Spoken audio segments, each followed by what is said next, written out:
आता काय त्या फारशा काय निघल्या, टाईल काय निघल्या, लोखंडाच्या ते मोठा मोठा अंगल काय निघल्या त्या, वार आले की भागकुनी उडून पण जातं एका टायमाला. त्यांची घरं उडत नव्हती,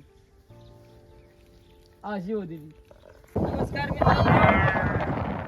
आता म्हणजे मे महिन्यात येणी होती. आता हे 2 झाली बघा. आता त्यांचं काय बागत पण नाही एवढा, आणि दोन्ही मेंढ येत असते तेव्हा का त्यांचं बागाना दोन्ही मेंढ येत असते. काय झालं ते लय गुजरी असं आहे बघा. काय आहे मित्रांनो, या गायला 2 पिलं झाले ते, त्यांचं वय पण झालं बिचाऱ्यांचं. पण काय परमिशन देतोय बाळू मामा. दोघीला ती दोघाला पण पाचती या दोन्ही मेंढ बघा, दोन्ही पण कशी आहेत. काय काय लावायचे 2-2, पण आमच्यात आपलं कसं आहे, खरं सांगणं म्हणजे महत्वाचं आहे. आमच्या गावठी मेंढी असल्यामुळं कधीतरी 4-5 भाकरीला होत्या वर सकाळ. खरं बोलण्यात महत्व आहे. आणि लय गुजिरवाणी वाटते बघा ना. या म्हणजे त्यांनाच काय माहिती, मला या मध्ये ते म्हणून है ना, त्यांना माहिती काय एवढं. या या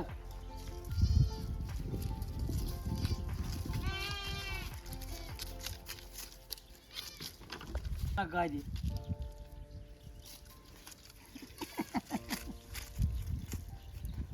वजन पण यांचं भरपूर आहे दादा. हा ती काय शर्ट बिर्टाचा विचार करतात का, हे शर्ट भारी आहे चांगला आहे ना, आम्ही जर विचार त्यांच्यासाठी केला नाही का. आमचा काय दररोज खराब होतोय, आम्हाला शर्टाची काही गरज नाही. तर दररोज आमचा दादा ते कोण मागणं उडी मारते, कोण भरणं उडी मारते, कोण कसं जरा तमाशाच आहे आमचा. आम्ही शर्टाचा कधी आयुष्यात विचार केला नाही, कुठल्याच आमच्या मेंढपाळ बांधवाने विचार केला नाही. ती शर्ट भारी असता, त्याला इस्त्री असा, पावडर असा, काय नाही. आजचा म्हणलं तरी उद्या घालू शकते. तर धंदा तसा आहे, आजा पंजाने वाडवांडापासून दिलेला आहे. आणि ती काय लक्ष्मीच आहे. त्यात काय त्याने उडी मारली शर्ट म्हणजे काय त्याला हुसकून लावायचं आहे की ताणायचं, तसं काय नाही. आमचं एखादा शर्ट मारला तरी आम्ही चाललो एखाद्या पाहुण्या एवढ्यात, एवढं काय नाही. तर आमचं समजा मेंढपाळ बांधव म्हणजे कसं बकऱ्यातलंच. एवढा इकडून शर्ट फाटला तिकडून काय असं बाबा खराब झाला काय नाही. आता जे पूर्ववाज निघले ते हुशार, मोबाईल मोठा, शर्ट खराब होऊन द्यायचं नाही. म्हणजे आत्ताच जुनी लोक ते आमच्या वयाची, ह्यांना काय नाही. आताची वयाची पूर्ण हुशार झाली. त्या मोबाईल कसा वापरायचा, मोबाईल कसला घ्यायचा, चांगला वाईट माहिती झाली. ती पळसाची पानं आणि सागवानाची पानं, पण ते कारागिरी लय होतं लावणार बरोबर. पाणी असं म्हणजे त्याला गळतच नव्हतं. अख्खा पावसाळा जाईल तेव्हा ते एक असं दरवाजा ठेवला, त्या दरवाज्यातून ते आणायचं. 4 गावऱ्या 10 गावऱ्या म्हणजे काय खापचाल तेवढ्या त्यातून घ्यायच्या. कारण पावसाळ्यात जायला काय मार्ग नव्हता, कोणाकडे जावा फाटी आणावं.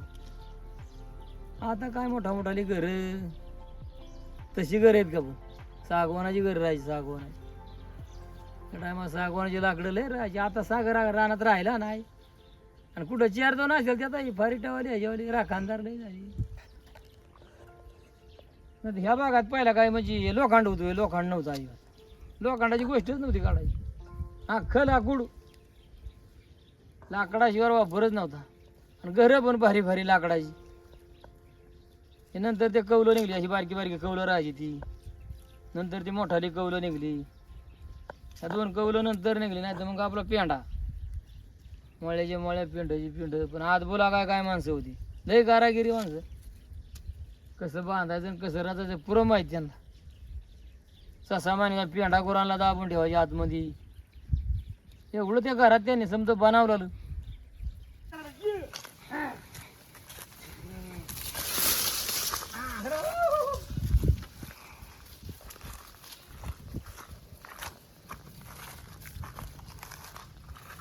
तेव्हा गिरी बकरी पुढं देव.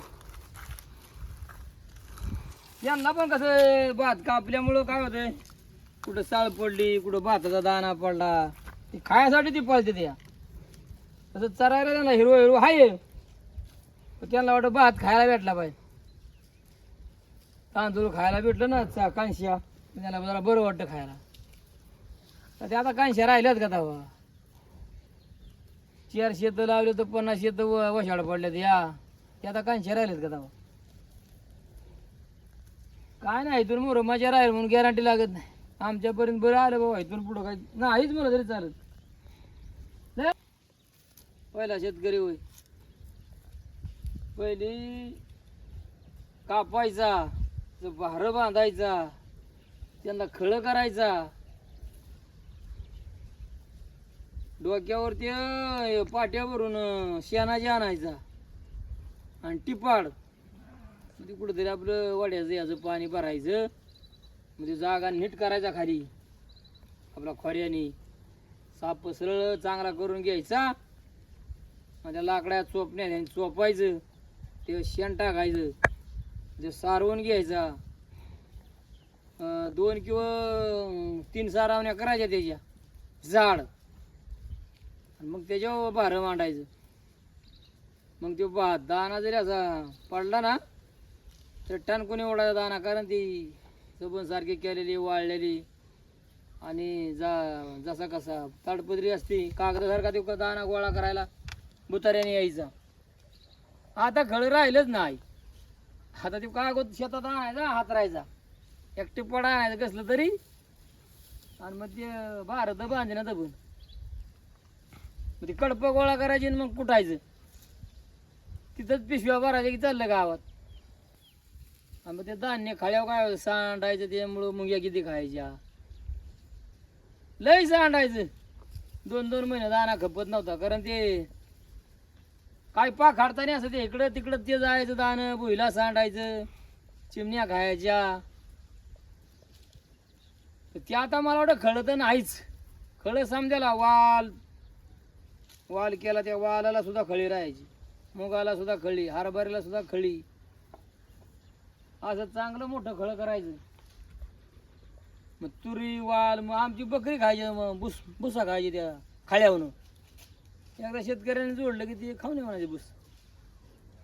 मग त्याच्या वालाचं दाणं लय पडलं, वालाचं, हरभऱ्याचं, मुगाचं, तुरीचं, कारण ते एकदा खळं केलं की त्या खाळ्यावर त्यांचा शेवट व्हायचा.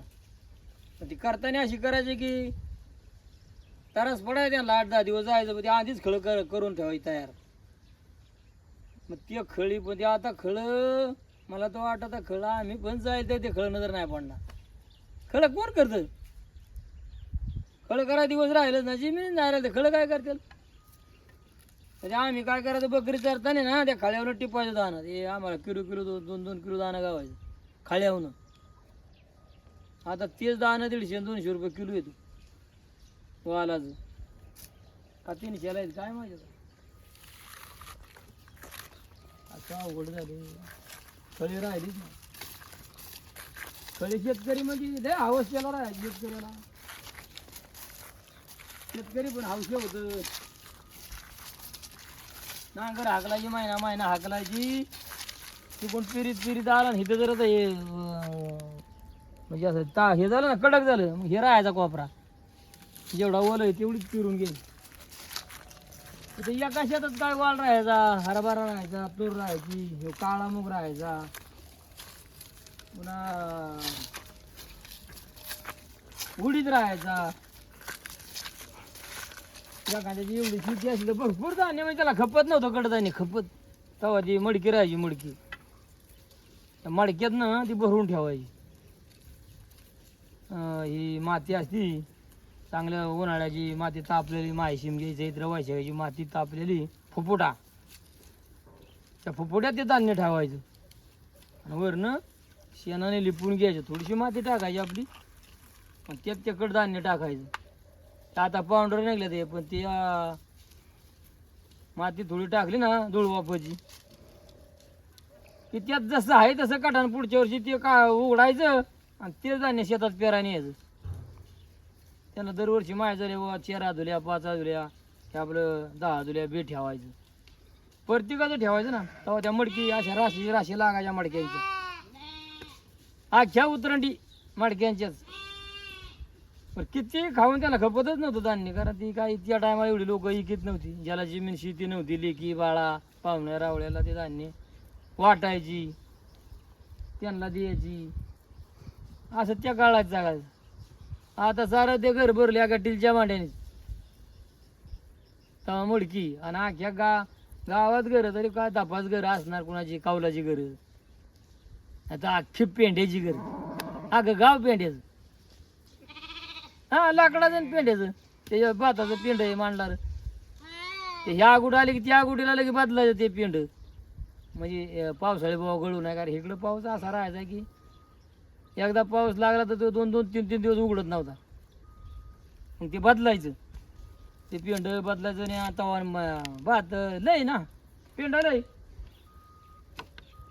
पेंड एखाद्याकडे जरी नसलं तरी पाहुणं रावळं द्यायचं तेव्हा. दान धर्म करणारी लोक लय होती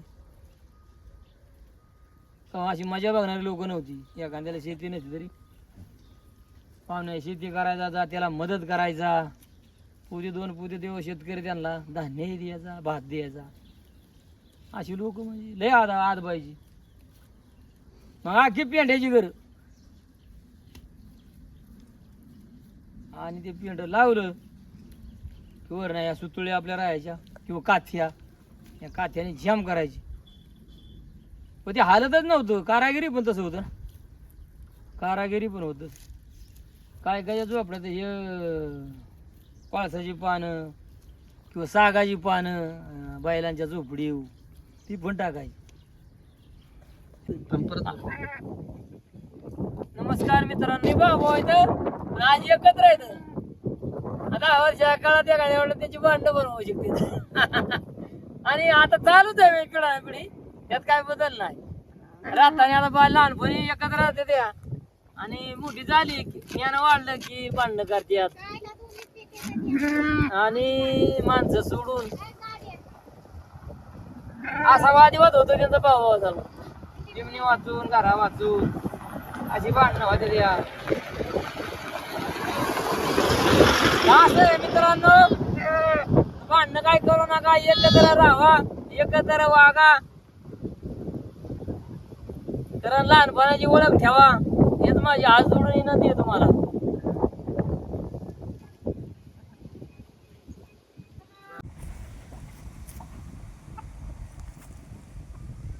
बघा कसा झोपला टायगर, बघतोय पण आता.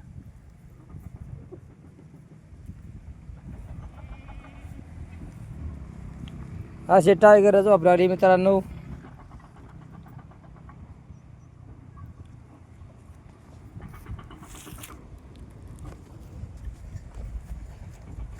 बघा कशी त्याला झोप लागली वाढ वाढी. हा ते झोपते लगे आला तेव्हा.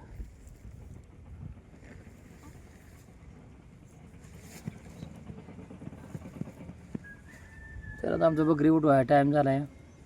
एवढीच आमची गडीभर मजा आहे संपलायची आमचं, कारण बकरी घेऊन आम्हाला जावं लागेल. दिवसभर आम्हाला कोण नाही, आणि हीच टायगरची मजा आम्हाला वाटते, आवड वाटते.